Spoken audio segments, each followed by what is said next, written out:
bus barefoot. Driver immediately calls the police. The bus driver never expected her day to be so disrupted by this boy. A huge part of today's society takes the bus every day. From businessmen who commute to work to children who go to school. You could say that society rests on the shoulders of the great drivers who take us from A to B. They do everything they can to get you to your destination on time. A situation like this is very unique. A certain kind of person. To become a bus driver, you have to be cut of a certain cloth. In addition to the regular, quiet citizens you drive back and forth, you sometimes have to deal with people who are loud, arrogant, dirty, or otherwise annoying. Margaret had been a bus driver for 10 years and thought she'd been through it all. But nothing could have prepared her for what would happen during that one shift. Margaret had never had a passenger like this.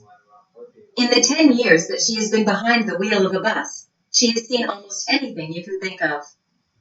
Drunks, beggars, she has had to kick quite a few passengers off her bus because they were a nuisance to others. It was a shift like any other. Margaret was on her usual early morning ride when she noticed something very strange at a certain bus stop. The boy. She stopped at the bus stop. Once the doors were open, she saw a little boy standing on the doorstep. The boy was shaking on his legs, and it was obvious that he had been crying. The boy looked anxiously at Margaret, who motioned for him to get in. Once the boy was inside the warm bus, Margaret asked him a question. "Where are you going?" She asked the little boy. The question. Margaret may not have any kids of her own, but she was very good with children. She could see that this boy needed help and reassurance. So she asked the question with a voice full of pity. The boy swallowed a few times, but seemed to feel a bit more comfortable afterward. The answer was not what Margaret expected. Overlooked. As Margaret asked the question, she took another good look at the boy.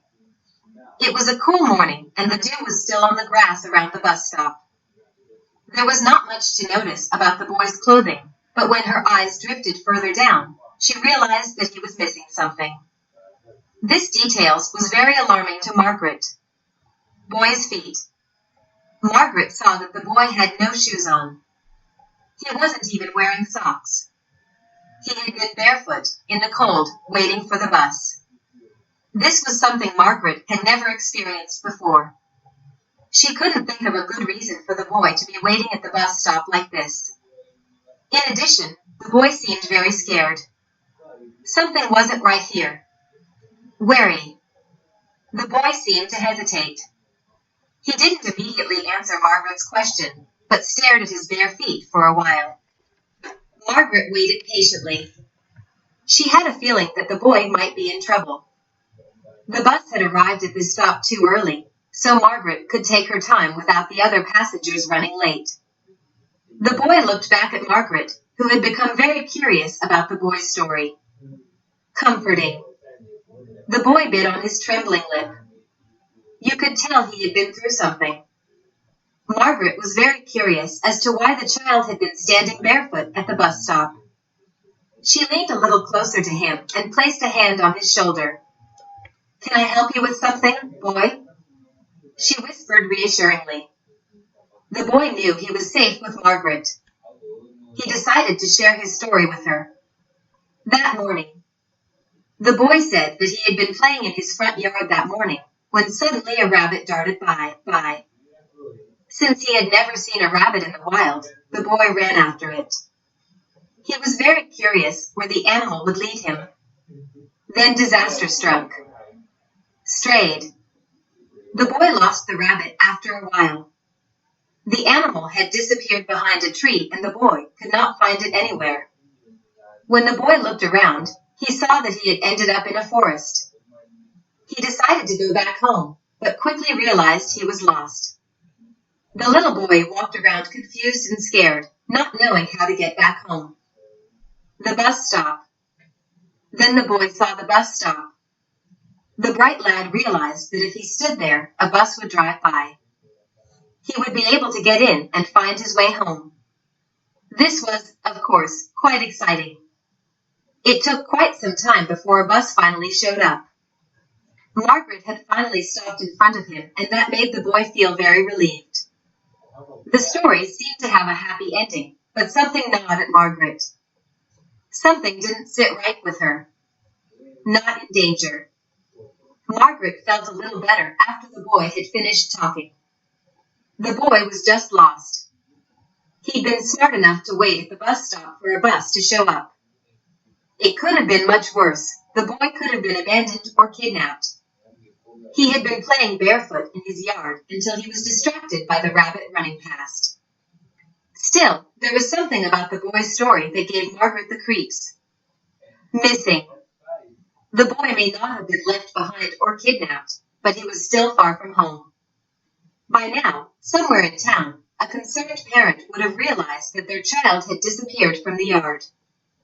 Margaret couldn't help but think about how this mom or dad must be feeling right now.